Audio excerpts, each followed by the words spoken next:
So under the new redress scheme that's been announced, the average payout is estimated to be £700 per arrangement. For a DCA, it's going to be about £666. For somebody who makes a complaint that's successful under the contractual tie, then that's £686. And if it's unfairly high commission, then that could be something like £1,100. Now, if you're not contacted, then you have 1 year from the start of the scheme to get in touch with the lender. So you may have to do a bit of work yourself in this instance. Now, the thing is, if you've already complained before the scheme started, so there's still time if you haven't, then you are likely to be among the earliest people to be paid out. So I'm going to go through and give you everything that we know and some of the nuances and questions you may have. I'm going to try and answer as many of those as possible. So just to remind people, the mis-selling scandal in car finance revolves primarily around a practice of discretionary commission arrangements. So they're called DCAs.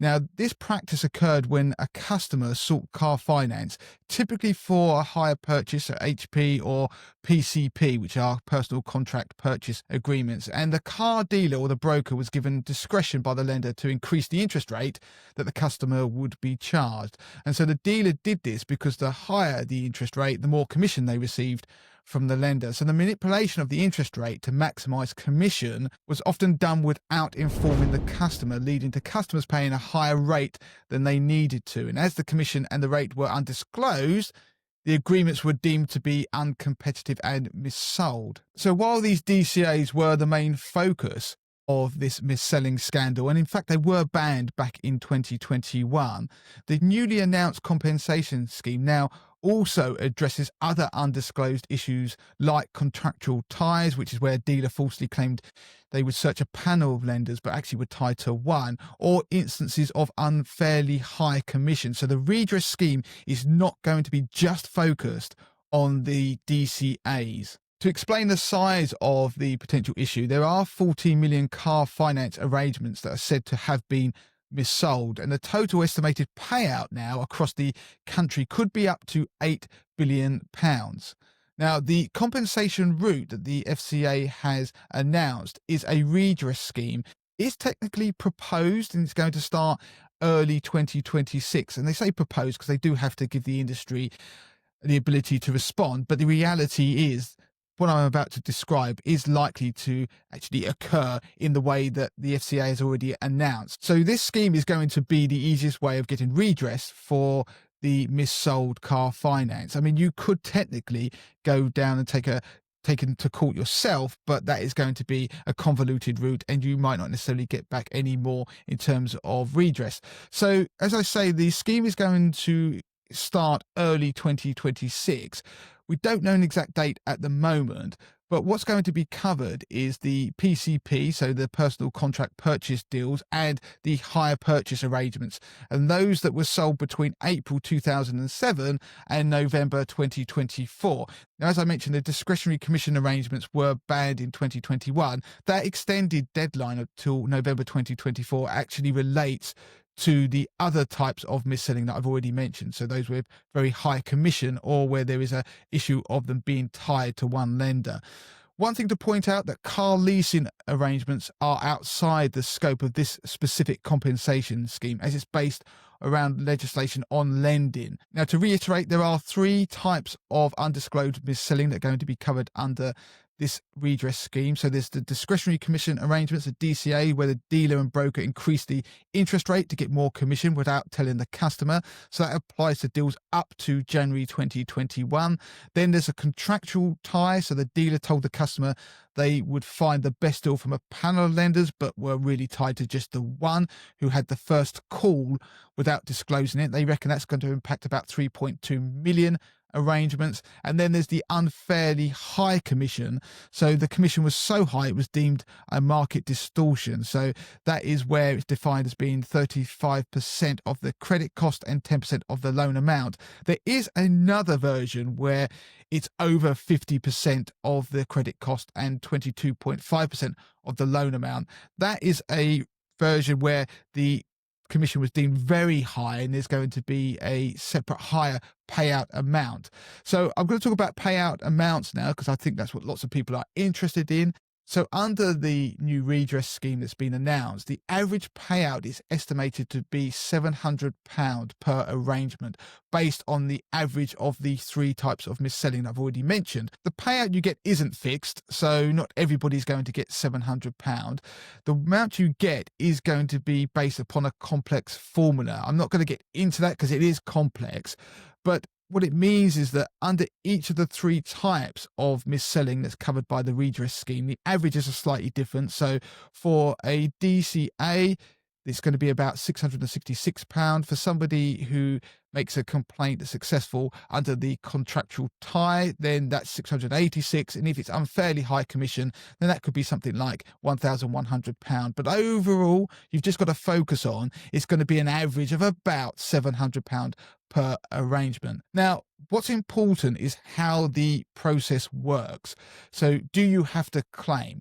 Now, apparently around 4 million people have already put in complaints and submitted them to the lenders. Now, there are people like Martin Lewis and others who have templates and tools on their site that help people submit these complaints, which is why we've had such a large number to date. The good news is if you've submitted a complaint already, so that's before the scheme starts, then you will automatically be included in the redress scheme. So you will be contacted by the lender and you'll be given the option to opt out, and they'll contact you within 3 months of the scheme starting. Now, the thing is, if you've already complained before the scheme started, so there's still time if you haven't, then you are likely to be among the earliest people to be paid out.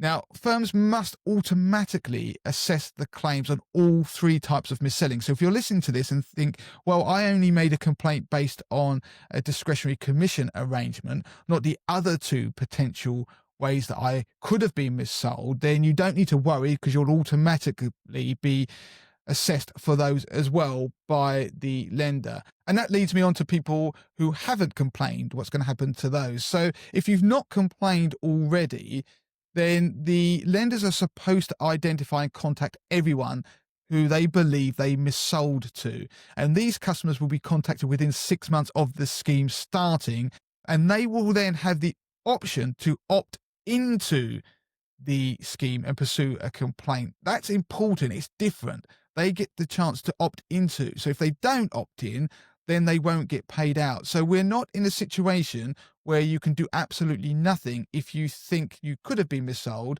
You're not automatically going to get redress. You should be contacted, but you need to opt in. So lenders have the obligation to contact all affected customers. Now, of course, there is that issue about how do they know who their customers were, because there are certain rules around how long they have to keep records for. So beyond that, then maybe it might be a bit more difficult. They might not have the records. Well, the good news is that they should, with the help of credit reference agencies, be able to trace back things as long as 6 years, because obviously if you made payments in that period and you're at the end of the mis-selling window that they're looking at under this redress scheme, then you should be able to, or they should be able to find evidence of you having had a payment. So that is good news.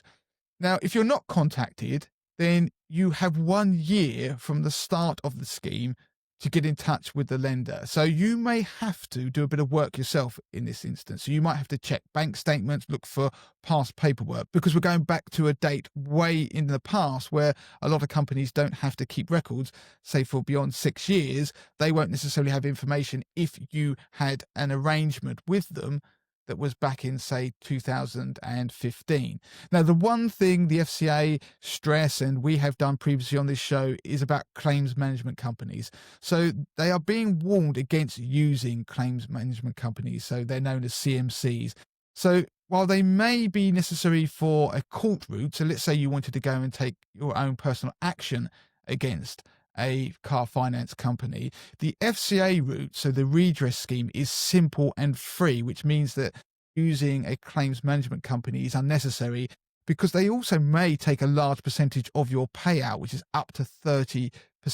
Now, there is a grey area regarding the exit fees for those people who've already signed up to use a claims management company. So we've not got a lot of details around how that's going to work at the moment.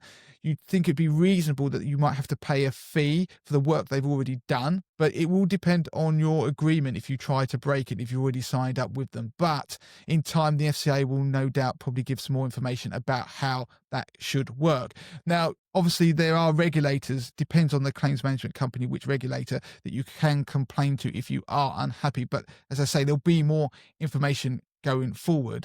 So the advice to consumers is that if you've not made a complaint and you think you've been missold car finance, then you should do so now. Now, there are lots of tools online. Martin Lewis has one at Money Saving Expert. The FCA have a free template as well. Put a link to that in the notes.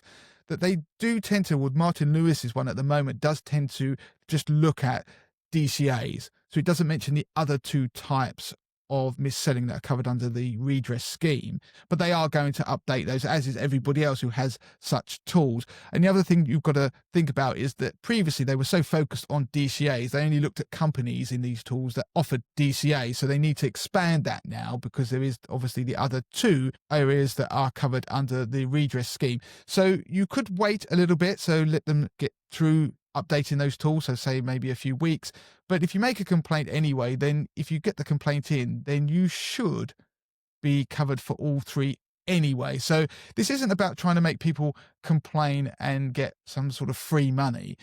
The idea is that you've got to have been missold, so you weren't told about what was going on. If you were told, then you don't actually have a right to complain because you've agreed to it. But the thing is that lots of people weren't told, which is why the FCA started looking into this, which is why they have now announced this redress scheme. Now, the announcement of the car finance mis-selling redress scheme by the FCA is obviously great news, but it does give the opportunity for fraudsters to try and con people. So lenders are expected to contact customers directly. That's most likely to be by a letter, but there will be no doubt fraudsters who start texting people, trying to get them to engage and trying to say they're going to get them money or whatever it might be. So if you start receiving what might appear to be spam text messages, then forward them to 7726 so you can report them. We'll put a link to the National Cyber Security Centre, which explains how this works. But if you do get them, then please do forward them on. I think it's a brilliant roundup, Damien. But before we go on, there's a couple of other sort of nuanced questions I want the answer to. So you're going to give me hopefully a one-sentence answer. Interest-free loans, are they covered? No, they're not. Okay, that was nice and simple. What about the next one then? Business use, anyone who's taking out car finance via their business? So interestingly, the FCA were on the radio, I think it was 5 Live talking, and they said if a sole trader had taken out car finance, then it would be covered. But since then, by other means, it's been suggested that it would only be covered if it was used not exclusively for business purposes. A bit of a grey area, but the FCA has said that potentially, yes, it could be covered. Not quite one sentence, but a very detailed answer. I appreciate that. And what about this one then? We've heard that £700 banded around a lot. It's an average payout. Is that a one-time deal? What if you've got lots of car finance agreements? So it's per finance agreement, so it's not just a one-off £700. So if you've got multiple car finance agreements where you were missold, then you will indeed get multiple payments. And the next one then is, what happens in the unfortunate situation that a borrower has subsequently died? Can the estate still claim?